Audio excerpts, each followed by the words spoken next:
की बात है, रात को फ़ोन आया घर से कि वहाँ पे हालात थोड़े ख़राब है। जैसे हम सोए पड़े थे तो रात को बम की आवाज़ आई, तो हमने खिड़कियों से देखा तो हमारे सामने बम फट रहे। वो दिल दहला देने वाला एक्सपीरियंस था बहुत। तो वहाँ पे ना रहने का था, कुछ ना कुछ था, तो फट्टों पे सोए हम वहाँ पे। कभी एक टाइम का खाना मिल जाता था, कभी नहीं मिल पाता था, तो भूखे भी सोना पड़ा कई बारी।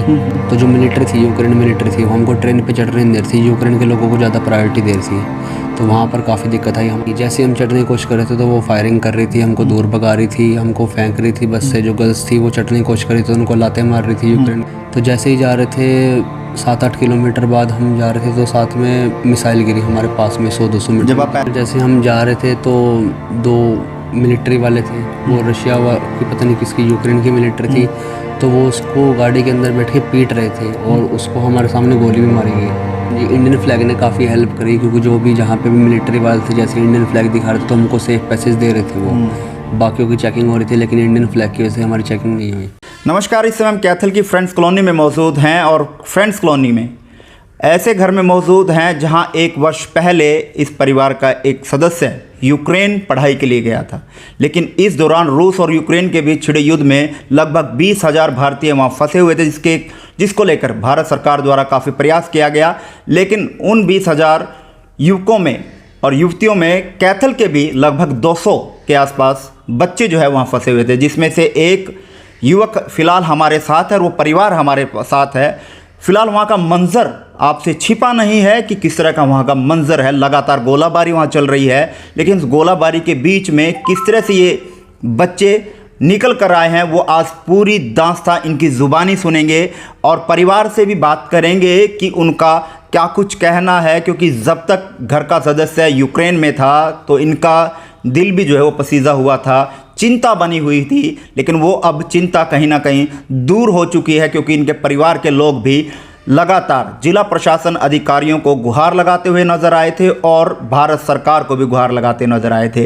लेकिन फ़िलहाल उनके पेरेंट्स हमारे साथ हैं, फ़िलहाल उनसे ही जान लेते हैं कि अब फ़िलहाल वो किस तरह का महसूस जो है वो कर रहे हैं, और उस भाई से भी बातचीत करेंगे कि यूक्रेन में किस तरह की परिस्थितियाँ उस समय रही और किस तरह से वो भारत पहुंचे और किन किन की मदद जो है वो इनको मिली, उस बातों पे पूरी चर्चा करेंगे। फिलहाल अनिल जी हमारे साथ हैं, इनसे जान लेते हैं। नमस्कार अनिल जी। नमस्कार मोहन नायक जी। अनिल जी, क्या कहना चाहेंगे, क्योंकि आपका बेटा यूक्रेन में जो है वो फंसा हुआ था और यूक्रेन के हालात आपने भी अपने चैनल्स के माध्यम से लोगों को दिखाए हैं, कैसा आप महसूस कर रहे हैं, क्योंकि बेटा अब घर पहुँच चुका है? देखिए नायक जी, जैसा पहले जो स्थिति थी वो घर जो पूरा परिवार जो है टेंशन में था, अब जो है बेटा आ चुका है तो कहीं ना कहीं जो है बहुत बड़ी राहत मिली है।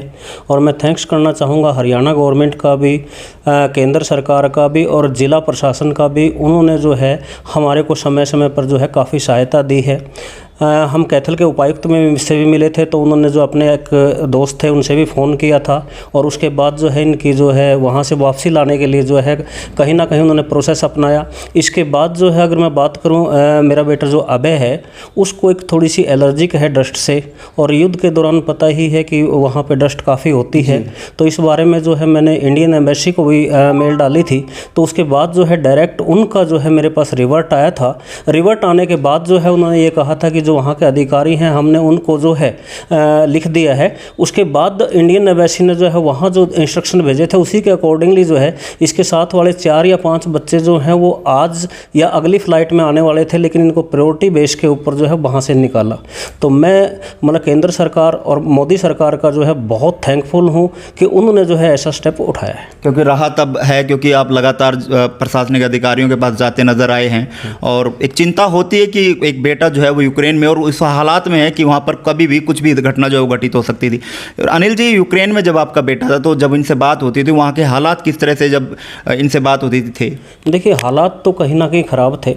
इसमें जो है इंडियन एम्बेसी जो वहाँ पे काम कर रही थी उसके अंदर थोड़ी सी जो है खामियां रही हैं, क्योंकि जब उन्होंने पहली एडवाइजरी जारी की थी तो उनमें ये लिखा था कि नॉन एसेंशियल जो लोग हैं वो वहाँ से आ जाएं। जी। एजुकेशन करने के लिए गए हैं तो नॉन एसेंशियल तो हो नहीं सकते, तो वहाँ पे रहे।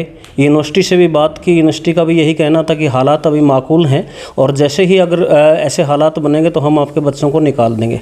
लेकिन एकदम से जो है वहाँ पे युद्ध शुरू हो गया। तो युद्ध शुरू होने की जैसे ही सूचना मिली तो पूरा परिवार, पूरे रिश्तेदार टेंशन में आ गए। उसके बाद जितने भी यहाँ के लोकल जो पेरेंट्स थे वो हम इकट्ठे भी हुए। यहाँ पे जो डीसी साहब को उनको ज्ञापन भी दिया, तो उनका भी मतलब ग्रेटनेस है कि उन्होंने साथ के साथ में संज्ञान लेते हुए जो प्रदेश सरकार और केंद्र सरकार के पास जो है अपनी मेल भेजी, और कहीं ना कहीं उस मेल के माध्यम से ही पूरे देश में जैसे मेल गई होंगी तो उसके बाद ही जो है इंडियन गवर्नमेंट ने ऐसा स्टेप उठाया और बच्चों को सुरक्षित घर लेके आए। कितने टाइम पहले आपका बेटा जो है यूक्रेन गया था? यूक्रेन की अगर बात करें 2 महीने पहले ही मेरा बेटा जो है यूक्रेन गया था। तो 2 महीने के बाद जैसे ही हालात तो वहाँ माकूल नहीं थे, लेकिन एडमिशन था तो जाना ही पड़ता क्योंकि सीट पहले बुक करवा रखी थी। तो भेजने के बाद जो है ये प्रॉब्लम्स एकदम से शुरू हो गई। तो हमें इसका अंदाज़ा नहीं था, अगर ऐसा अंदाज़ा होता तो हम पहले ही बच्चे को ना भेजते। तो अब राहत है, कहीं ना कहीं बेटा घर पहुँच चुका है? बिल्कुल बहुत बड़ी राहत है, खुशी है, परिवार भी खुश है और रिश्तेदार भी खुश है। चलिए हम अभय से भी आपकी सीधा रूबरू आपको करवाते हैं। अभय, स्वागत है आपका। सबसे पहले तो हम भी खुश हैं, आपके परिवार के लोग भी खुश हैं कि आप इंडिया जो है वो वापस लौट चुके हैं। हाँ जी। तो क्या कहना चाहेंगे, किस तरह का मंजर आपने देखा वहाँ यूक्रेन में, और कहाँ आप जो है वो रहते थे, कहाँ आपका कॉलेज था, किस तरह की स्टडी के लिए आप वहाँ गए थे और वहाँ के हालात किस तरह के थे? मैं खार्किव नेशनल मेडिकल यूनिवर्सिटी में पढ़ता था फर्स्ट कोर्स में। खार्किव के अंदर ही है वो, यूक्रेन के अंदर जी। तो मैं वहाँ पे हॉस्टल में रहता था। तो मैं 7 फरवरी को गया था यहाँ से, इंडिया से जी। तो हमारी क्लासेस चल रही थी, तो 23 तारीख की बात है, रात को फ़ोन आया घर से कि वहाँ पे हालात थोड़े ख़राब हैं। तो मैंने कहा कि ऐसा कुछ नहीं है अभी तक। तो जैसे हम सोए पड़े थे तो रात को बम की आवाज़ आई। तो हमने खिड़की से देखा तो हमारे सामने बम फट रहे। वो दिल दहला देने वाला एक्सपीरियंस था बहुत। तो वहाँ से सारी तरफ अफरा तफरी मच गई, पानी की किल्लत होगी। तो यूनिवर्सिटी वालों ने कहा कि जितना पानी हो सके स्टोर कर लो, खाने पीने का ले आओ। तो हम पे जितना भी हुआ हम सारा वो ले आए। तो मार्केट भी सारी बंद हो चुकी थी, क्लोज हो गई, गाड़ियाँ ही चारों तरफ। तो वहाँ से हमको बंकर में शिफ्ट कर दिया अगले दिन ही, 24 तारीख को। तो वहाँ पे ना रहने का था कुछ ना कुछ था, तो फट्टों पे सोए हम वहाँ पे, ऊपर गद्दे वगैरह लगा के। तो वहाँ पे हम 24 तारीख से 1 तारीख तक वहीं बंकर में रहे। वहाँ पे खाने की भी शॉर्टेज काफ़ी थी क्योंकि इतने बच्चों का एक खाना नहीं दे सकते वो लोग, और मैस भी काफ़ी दूर थी। तो वो कोशिश कर रहे थे अपनी पूरी, लेकिन इतना नहीं बन पाया। कभी एक टाइम का खाना मिल जाता था, कभी नहीं मिल पाता था। तो भूखे भी सोना पड़ा कई बारी। लेकिन वही है कि बमबारी हो रही थी। तो क्योंकि खार्किव जिसकी हम बात करें वहाँ पे सबसे ज़्यादा गोलाबारी खार्किव में ही हुई है। तो खार्किव में हर रोज़ सोते थे तो कभी ना कभी बम की आवाज़ आती रहती थी। लोकेशन ऑफ करनी पड़ती थी। जब भी लोकेशन ऑन करते, फ़ोन पे घर पे बात करते तो बम की आवाज़ आती, फिर डर के दोबारा बंद करनी पड़ती थी। तो काफ़ी दिक्कत भी आई क्योंकि फ़ोन की चार्जिंग भी रखनी होती थी। वहाँ पे प्लग्स वगैरह भी थी, इलेक्ट्रिसिटी भी नहीं थी, ठंडा पानी था, नहाई भी नहीं कहीं काफ़ी दिन। तो फिर किस तरह से प्रोसेस रहा, इंडिया किस तरह से पहुँचे, कैसे आपने प्रोसेस किया, किस तरह से भारत सरकार ने मदद की, वहाँ की एम्बेसी ने मदद की, किस तरह से फिर आप भारत पहुँचे? तो जब हम वहाँ पे हॉस्टल में बंकर में थे तो इंडियन एडवाइजरी आई कि आप वहाँ से निकल जाए खार्किव वजह से, क्योंकि वहाँ पे ज़्यादा होने वाला था। तो हम वहाँ से 1 तारीख को स्टेशन के लिए निकले, रेलवे स्टेशन के लिए। वो काफ़ी 10 किलोमीटर दूर था वहाँ से। तो वहाँ से हम पैदल निकले 10 किलोमीटर का सफ़र आपने वहाँ पैदल तय किया स्टेशन का, खार्किव स्टेशन का जी।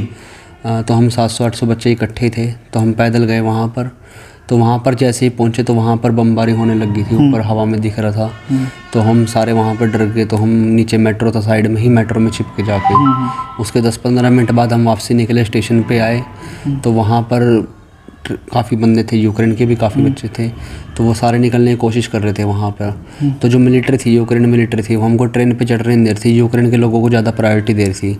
तो वहाँ पर काफ़ी दिक्कत आई हमारे साथ। गर्ल्स, यानी वहाँ की मिलिट्री ने आपका साथ नहीं दिया जो स्टेशन पर मौजूद थी? नहीं, जैसे हम चढ़ने की कोशिश कर रहे थे तो वो फायरिंग कर रही थी, हमको दूर भगा रही थी, हमको फेंक रही थी बस से। जो गर्ल्स थी वो चढ़ने की कोशिश कर रही थी, उनको लाते मार रही थी, यूक्रेन की जो वो थी मिलिट्री थी।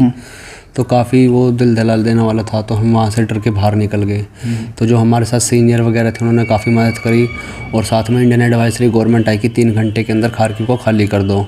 तो वहाँ से ऑर्डर लगा क्योंकि 10 किलोमीटर पहले ही चल चुके थे, हिम्मत नहीं बची थी। लेकिन फिर भी वहाँ से निकलना ज़रूरी था। तो वहाँ से 15 किलोमीटर हम फिर पैदल पिसोचिन की तरफ गए। अच्छा, दोबारा से 15 किलोमीटर का रास्ता आपने पैदल तय किया? हाँ जी।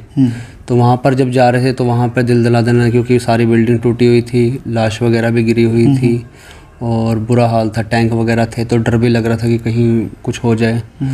तो जैसे ही जा रहे थे 7-8 किलोमीटर बाद हम जा रहे थे तो साथ में मिसाइल गिरी हमारे पास में 100-200 मीटर। जब आप पैदल चल रहे थे तो साथ में मिसाइल आपने गिरती हुई वहाँ पे देखा? हाँ, गिरती हुई देखी। वहाँ से निकला तो जो आगे दुकान थी उसके शीशे मेरी आंखों के सामने से निकले, तो उसमें बहुत ज़्यादा डर लगा था। तो भागते गए वहाँ से, जहाँ पे आगे यूक्रेन की मिलिट्री मिली हमको, उन्होंने हमको बंकर में छिपाया, खाने पीने का भी दिया कुछ।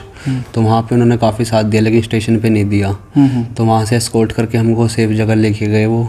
तो वहाँ से 7-8 किलोमीटर बाद जब खार्किव के बॉर्डर से निकले तब थोड़ी राहत मिली कि अब बच सकते हैं। फिर वहाँ से आगे पिसोचिन तक गए पैदल। वहाँ पे जो हमारी एजेंसी थी बॉब ट्रेड, उन्होंने काफ़ी मदद करी, हॉस्टल बुक कर रखा था एक, तो वहाँ पर रुके हम 1-2 दिन। लेकिन खाने की वहाँ भी दिक्कत थी, 3 दिन से खाना नहीं खाया था बिल्कुल भी। तो वहाँ पर रुकने के बाद हमें जैसे ही रात को रुके थे तो जैसे ही फ्लैश लाइट जलाई तो ऊपर से आवाज़ आने लगी। वहाँ पे भी सेफ़ नहीं लग रहा था हमको, क्योंकि वहाँ पे भी बम की आवाज़ आ रही थी, क्योंकि 10 किलोमीटर दूर था बॉर्डर वहाँ से। तो कहीं ना कहीं डर तो था दिल में कि कुछ भी हो बिल्कुल डर तो यहाँ पर अगर कोई लाठी डंडों से अगर लड़ाई हो जाए तो वहाँ डर लगता है, लेकिन आप तो गोलाबारी के बीच में अपना रास्ता जो है वो तय कर रहे थे। हाँ जी, तो वहाँ पर डर काफ़ी लगता रहा कि कुछ भी हो सकता है। तो वहाँ पर जल्दी सबसे ज़्यादा प्रायोरिटी यही थी कि यहाँ से कैसे ना कैसे करके निकलो, क्योंकि घर वालों के फ़ोन भी आ रहे थे, वो भी डरे हुए थे, हम भी काफ़ी डरे हुए थे। इंडियन एम्बेसी से भी काफ़ी कॉन्टैक्ट में करा, लेकिन उन्होंने कुछ ऐसी मदद नहीं करी हमारी। और कई बार कह रहे थे रशिया के थ्रू निकाल लेंगे, लेकिन वो भी कुछ हो नहीं पाया। तो हमारी एजेंसी ने ही हमको बस करके दी वहाँ से लवीव तक की। तो उसमें बस में हम गए, वहाँ पर आगे इंडियन एम्बेसी के काफ़ी ऑफिशियल खड़े थे, उन्होंने हमको रहने का दिया, खाने का दिया। उसके बाद वहाँ से पोलैंड बॉर्डर के लिए टैक्सी करके दी। तो टैक्सी पे भी 4-5 किलोमीटर के आगे लाइन थी, तो वहाँ से आगे पैदल चलना पड़ा हमको पोलैंड बॉर्डर पे। वहाँ पे लगे 4-5 घंटे खड़े खड़े। वहाँ पर रुकने के बाद आगे इंडियन ऑफिशियल के बंदे थे, उन्होंने हमको सेफली वहाँ से निकाला, बस के थ्रू एयरपोर्ट पे लेके गए। और आगे इंडियन एयरफोर्स का प्लेन था, वहाँ से हम सीधा गाज़ियाबाद बॉर्डर पे आ गए और फिर घर पे पहुँचा दिया उन्होंने हमको। तो इसी दौरान अगर भारत सरकार की अगर बात करें तो कितनी हेल्प जो है भारत सरकार द्वारा की गई वहाँ से बच्चों को निकालने के लिए? जो खार्किव के अंदर और यूक्रेन के अंदर थे वहाँ पर तो कोई भी ऐसी हेल्प नहीं करी, लेकिन जो आगे का बॉर्डर से आगे का सफ़र था उन्होंने बहुत ज़्यादा हेल्प करी हमारी। तो बॉर्डर के बाद जो भारत सरकार द्वारा आप लोगों की हेल्प की? हाँ, क्योंकि वो भी वहाँ पर नहीं आ सकते थे यूक्रेन के अंदर, वो भी समझने की बात है, क्योंकि वहाँ पे भी बमबारी और थी और नो फ्लाई जोन का वहाँ पे ऑर्डर था। तो वहाँ तक तो नहीं आ सकते, लेकिन जितनी हेल्प हो सके इंडियन गवर्नमेंट ने हमारी करी है। जैसे कि आप पैदल जो चले हैं या जितने दिन भी आप, जैसे गोलाबारी चल रही थी, कोई ऐसा मंजर आपने वहाँ देखा हो जिसने आपका दिल जो है वो दहला दिया हो?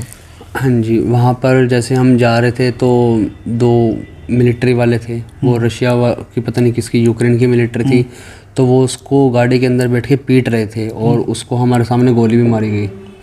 और वहाँ पे भी जैसे कोई कुत्ते वगैरह की थी, उनको माथे पे गोली मार रखी थी, लाश थी। तो वहाँ पे डर लग रहा था कि कुछ भी हो सकता है यहाँ पे, क्योंकि मिलिट्री वाले गोली भी चला रहे थे। कुछ भी जैसे हम न्यूज़ पे देख रहे थे कि यूक्रेन की मिलिट्री वाले हमको मार रहे हैं, कि ऐसे कुछ भी हो सकता है, लेकिन उन्होंने ऐसा कुछ नहीं दिया, बहुत कोऑपरेट किया हमारा, लेकिन डर काफ़ी ना कहीं था। तो आपके साथ जितने साथी थे वो सेफ जो है वो भारत पहुंच चुके हैं, या अभी कुछ और साथी जो है यूक्रेन में अभी फंसे हुए हैं? नहीं, जितने मेरे साथ के साथी थे वो सारे के सारे इंडिया पहुंच चुके हैं मेरे साथी।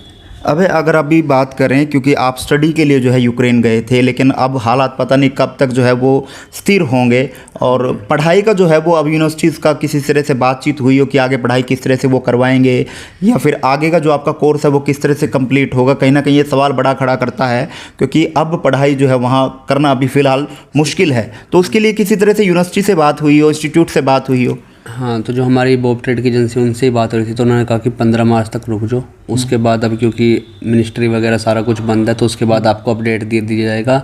अगर कोई हालात सेफ नहीं होती है तो आपका ट्रांसफ़र कर दिया जाएगा, हंगरी हो गया, पोलैंड हो गया, जहाँ पे भी आप चाहते हो।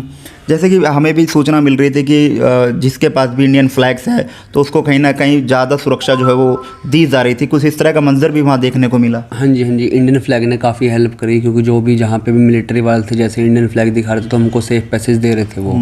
बाकियों की चेकिंग हो रही थी, लेकिन इंडियन फ्लैग की वजह से हमारी चेकिंग नहीं हुई। तो क्या मन में था जिस टाइम आप गोलाबारी के बीच में पद यात्रा पैदल जो है वो चल रहे थे, क्या मन में कुछ उमड़ रहा था उस समय? खैर फिलहाल आप घर पे हैं, सेफ हैं। हाँ जी, तो यही डर था कि कहीं ना कहीं कुछ भी हो सकता है, क्योंकि क्या पता क्या हो जाए, वॉर का सीन है कहीं भी। कितने लोग आप पैदल चल रहे थे उस समय? हम 700-800 बच्चे, जो उस समय 30 किलोमीटर का जो रास्ता सफर जो है वो 700-800 बच्चे इकट्ठे थे। फिलहाल कैसा महसूस कर रहे हैं परिवार के बीच में? अब बहुत सेफ महसूस कर रहा हूँ, अच्छा लग रहा है घर पे आके। तो याद आती हैं, सपनों में आता है वहाँ का मंजर जब आप सोते हैं, या याद आता है? कभी कभी आ जाता है वो, जैसे बम गिरना, शीशे का टूटना, ऐसे लाशें वगैरह गिरी थी, कहीं ना कहीं वो है अभी भी मन में।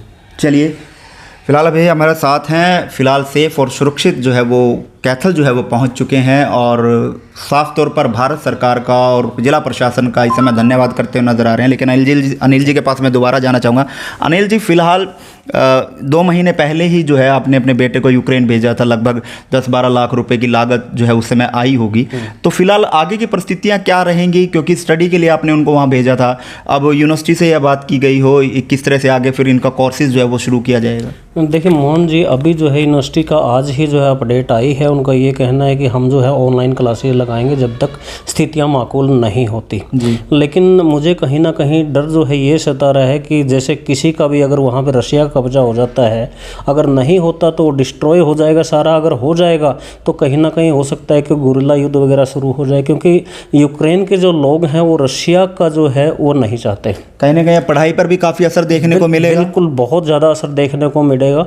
तो आज हमने जो है उनके जो एजेंसी है उनसे भी बात की है, तो उनका यही कहना है कि थोड़ी सी स्थिति माकूल हो जाए, देखते हैं, अगर यहाँ ठीक परिस्थितियाँ बनती हैं तो ठीक है, वरना आसपास की जो देश हैं वहाँ पे जो है MBBS जो यूनिवर्सिटी है या MBBS के जो कॉलेज हैं वहाँ पे बच्चे को ट्रांसफ़र कर दिया। क्योंकि अभी खार्किव की अगर हम बात करें तो वहाँ का स्ट्रक्चर जो है वो तो पूरी तरह से धराशायी तकरीबन हो ही गया है। तो यूनिवर्सिटीज़ की जो है वो क्लासेस वो ऑनलाइन किस तरह से लेंगे, क्योंकि वहाँ का जो स्ट्रक्चर है पूरी तरह से वो हो गया। बिल्कुल, जो यूनिवर्सिटी का जो स्ट्रक्चर है वो लगभग तबाह हो चुका है, लेकिन इस बारे में जो है हमारी उनसे बात हुई है, वो कह रहे हैं कि हम देख रहे हैं, जल्द ही जो है आपको इसके बारे में अवगत करवाया जाएगा। मुझे ये लगता है कि जैसा उनका जो कथन था, शायद उनको भी नहीं पता है कि किस तरह से जो प्रोसेस है वो शुरू होगा, लेकिन उनका ये कहना है कि जल्दी ही जो प्रोसेस शुरू हो जाएगा, बच्चों की पढ़ाई जो है नियमित रूप से शुरू हो जाएगी। तो क्या कहना चाहेंगे अंत में भारत सरकार को लेकर, जिला प्रशासन को लेकर और बेटे को लेकर सही सलामत जो वो कैथल पहुँचे? बिल्कुल, अगर बात करें जिला प्रशासन की, जिला प्रशासन का जो कदम है काफ़ी सराहनीय रहा है।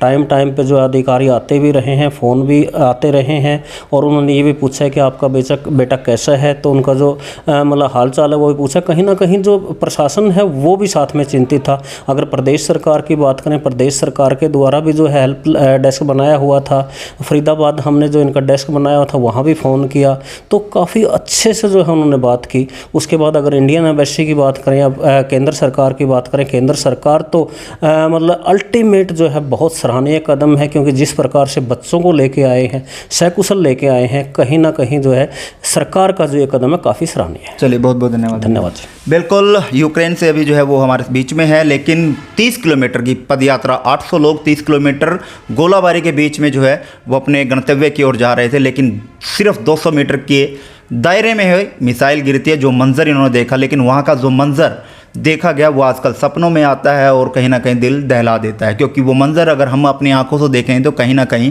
हम भी उस मंजर को देखकर दहल जाएंगे। लेकिन उस मंजर के बीच से कैथल के काफ़ी नौजवान युवक जो पढ़ाई के लिए गए थे वो कैथल पहुँच चुके हैं। तो हम इस के लिए भारत सरकार का, हरियाणा सरकार का और कैथल के जिला प्रशासन का भी धन्यवाद करना चाहेंगे, जिन्होंने इस पूरे प्रक्रिया में इन पेरेंट्स का, अभिभावकों का साथ दिया। और